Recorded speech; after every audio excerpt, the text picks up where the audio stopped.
ฝังกายาอยู่ในเรือนตนหัวใจไอ้นี้วางทางสี่ห้อง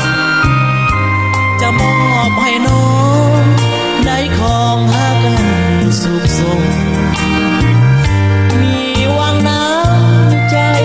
ไว้ล้างสาบขาวต้ม